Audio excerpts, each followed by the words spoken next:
Orasyon upang humupa ang matinding galit. O Diyos, pakalmahin mo ang apoy sa aking dibdib. Punuin mo ang aking puso ng liwanag at pag-unawa. Ilayo mo ako sa mga salitang hindi dapat banggitin. Palitan mo ang galit ng kapayapaan.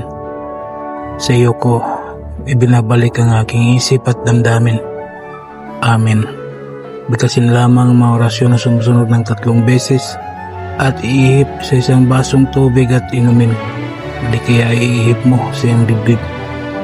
Sa Torah rey putin ito perarotas. Itos cruz ritic espiritu. Itos cruz ritic espiritu.